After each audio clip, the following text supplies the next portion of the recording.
Sanbonani, Dumelang, hello, and welcome to the Unbecoming the Ordinary podcast. I am your host, Eunice Temba, and you are on a journey of unbecoming all the things that people, society, and experiences have told you to be. I would like to take this moment and welcome you guys.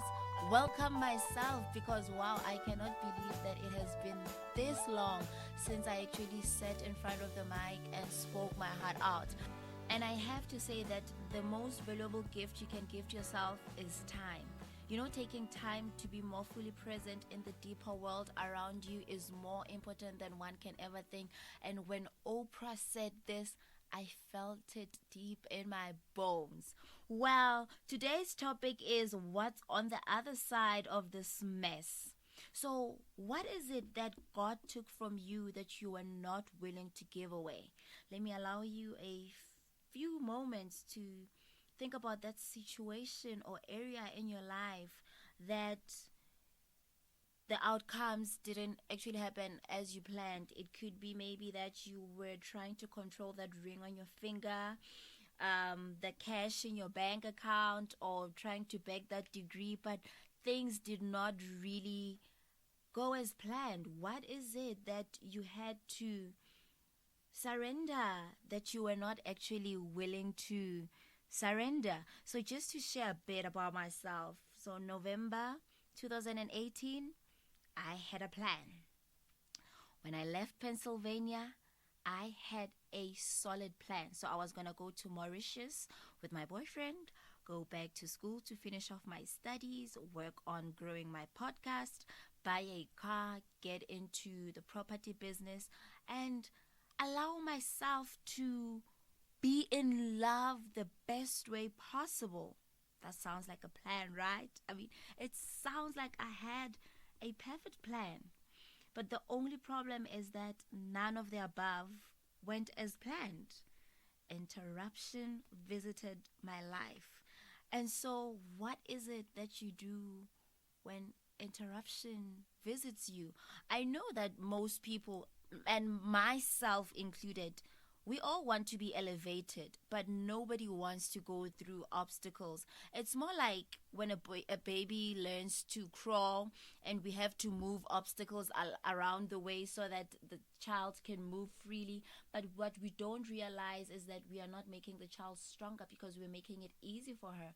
And what God has destined for us is a journey that has obstacles along the way. Obstacles are not nice. For me, they are bad, but they are definitely necessary for my elevation. So what happened, Uni? You may be asking. I got cheated on. It's such a heavy pill to swallow. It honestly took me a good 3 months to get over the crap. So for a good 3 months, the ceiling was my best friend. And some of you may be wondering, like, hey girl, what the hell is wrong with you? We all go through this and we snap out of it like that. I have to say that this is a kind of rejection that I did not anticipate in my life ever. I mean, I've been heartbroken before, but this really hit home. Hey, being yo, it might sound funny now that I say it, but like, I lost so much weight. I cut down a lot of friends because I would talk to my friends about the situation, and we used to laugh about such things. And this time when I told them and they laughed, I felt like, you know what, they were mocking me. There's this one friend of mine, like one of my closest friends, I even told, like, I blocked her because I'd be like, oh my gosh, I'm not fine, and she'd laugh. She's like, don't worry, you'll be fine and stuff. And I didn't see it that way. I felt like they were mocking me. And so that resulted in me cutting down a lot of friends. And, I'm not obligated to share this, but I want to because I genuinely feel that someone's life may be saved, that someone's life may take a huge turn just from my experiences. And wow. And wow, it was that deep. I even left rest because I felt like I was thinking a lot, and so I wanted to be like with my family. And so I also booked myself a trip to Zanzibar, that's in Tanzania, with the plan to go and think and tap into some healing mode. But it turns out that I played myself, because with that vacay, it was more like a distraction from the actual problem, because all I would do was wake up and attend to my activities. So I'd wake up, go to the beach, do some snorkeling. I'd wake up, go to Stone Town, do some exploring, meet people, laugh, get into conversations, go eat. And then the moment I stepped into that plane flying back to Joburg, that's when it all hit home. It was like, uni, you actually didn't do what you had planned to go and do, but all you did was like distract yourself from the actual problem. And so that was in June. Spent the rest of July going through it all. And I feel like one big mistake that I did was forgive with hope that everything would turn out to be fine. I forgave with the mindset that it's all gonna go back to being fine. You know what? We'll get through this. And I forgot to put myself first. And that's the one mistake that I did. And I feel like we both played ourselves because we prematurely introduced each other to our families. So he had introduced me to his parents, his siblings, and they loved me. And so in my mind, I was like, they love me, and so everything will be fine. And with me, I had not introduced him to my parents, but my extended family knew him and they loved him, like my aunts, my uncles. It's ridiculous. And this was like for the first time I had introduced somebody at home. And so it was a big thing for me, because with me, I've always had this thing, if I'm gonna introduce, it has to be somebody who's serious. And for me, that was it. That was it. But I realized that we did that prematurely, because I got back to Mzansi in November, and by January the family knew him and his family knew me. How soon is that? And you know what? It's all part of a learning curve. I learned and I snapped out of it, move on. But it was such a hard pill to swallow, because I looked at myself, I looked at my achievements, I looked at most of the things that I've done, because I thought I got this life thing figured out, and life was like, yay, wena, buka emaqandeni. And I quickly snapped out of it. And I think the one thing that helped me was asking God for help. Believe me when I say I cried a good 3 months. Sometimes I would drive, get stuck in traffic, and it will all come back. And I would sob. People would drive past me and ask me, hey, are you okay? Do you want to stop? Do you want to talk and stuff? Like, that's how bad it got. I lost so much weight, cut down a lot of friends, like I've already said, stopped eating. I legit stopped taking care of myself, and which is something that I've never done before. I mean, I've been heartbroken before, but it was not this deep. Like, yo, you guys. 2019, you respect, you salute. But I think the one thing that helped me, and this is why the reason why I wanted to record this, is that the day I decided to ask God for help, that was like one of the most divine encounters I had. When I allowed myself to be really, really grounded, that's when I realized that my plans are in the way of God's plans. And I had to quickly surrender.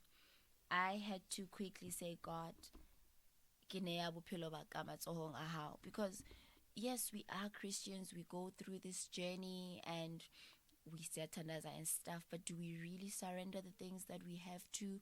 What is it that you are planning that is actually in the way of God's plans? Because we do your vision boards. I mean, I'm actually looking at mine right now, and the one thing that stands out for me in my vision board was that I had written down that 3 years from today I'm getting married. And as I look back, I was like, that was never gonna happen. And I knew that it wasn't gonna happen, but I stayed with the hope that it was gonna happen.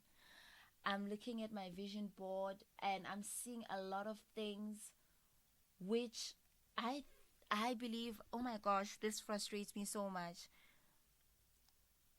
And it's funny how I'm only seeing these things now and I didn't see them back then. You know, when Maya Angelou said, when people tell you or show you who they are, believe them the first time.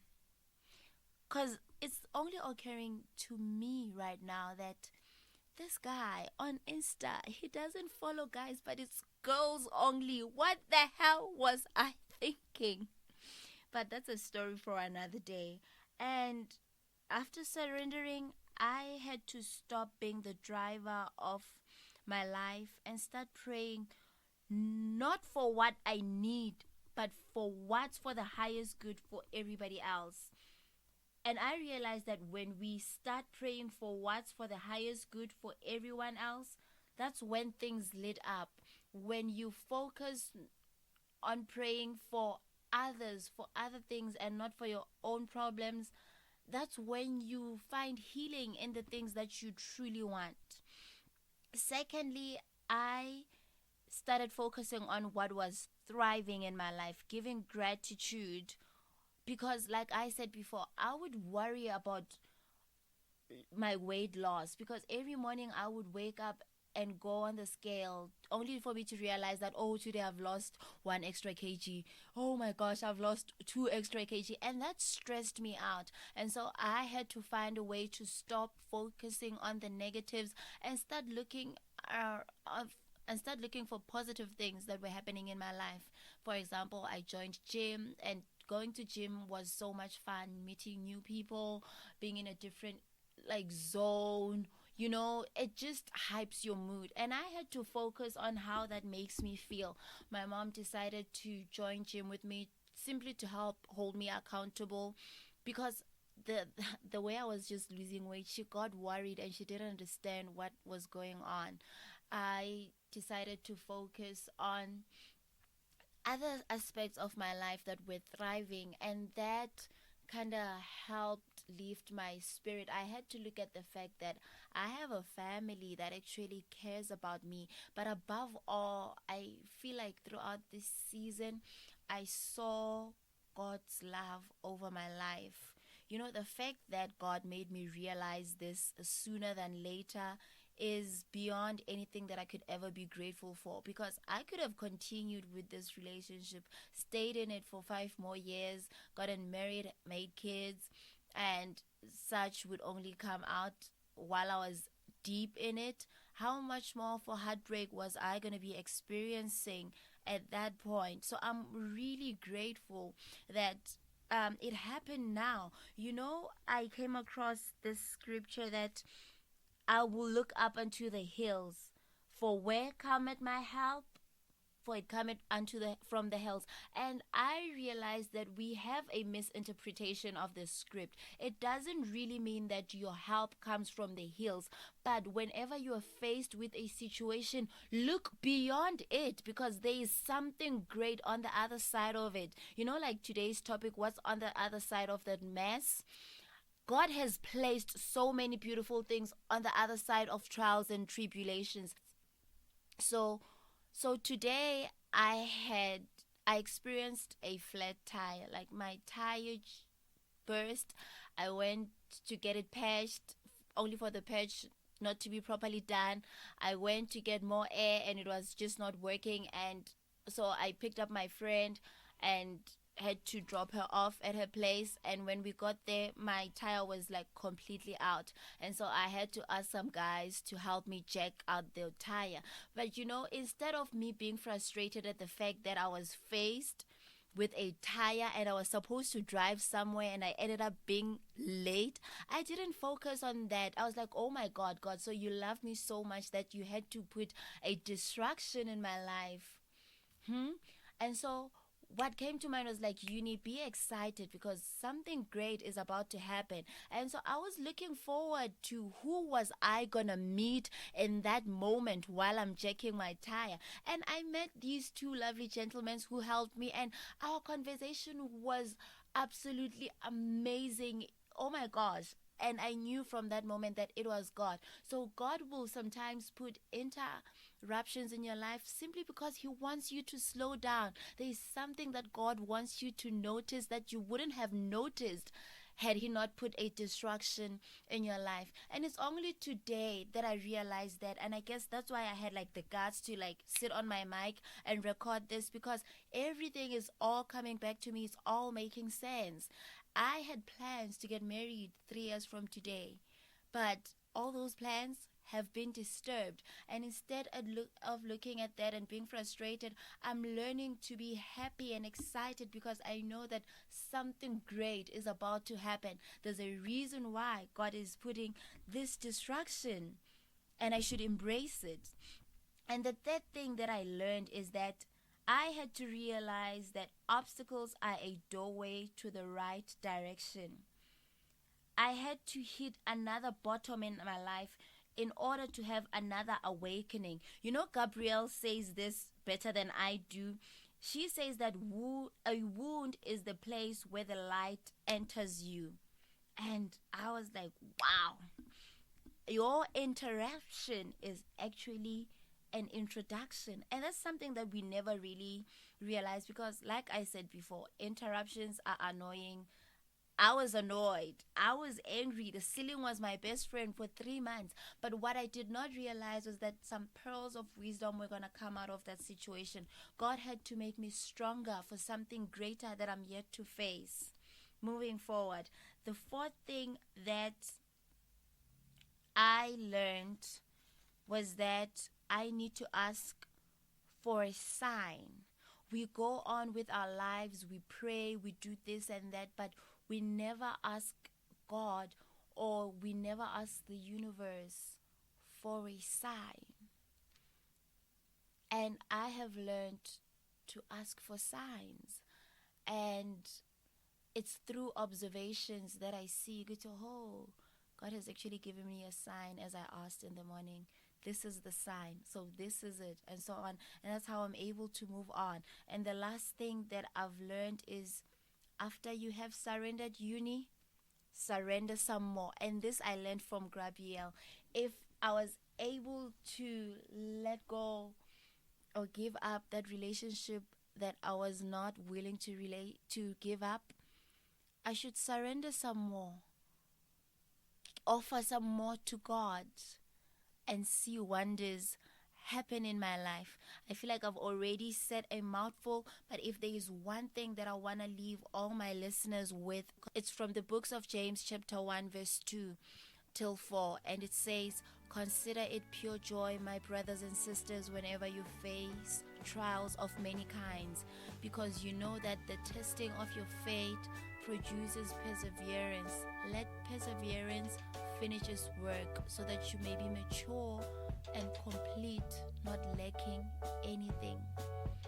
So, to my new listeners, I'd like to take this moment not only to welcome you, but to also encourage you to subscribe. Be a part of this family. If you want to ask a question, send a suggestion, or have a conversation, feel free to email me on unistemba96@gmail.com. You can also follow me on Instagram. I go by uni_ngitandiwe. Facebook, I am Eunice Ngitandiwe too. Until next time, let us continue to unbecome the ordinary. I love you all. Mwah!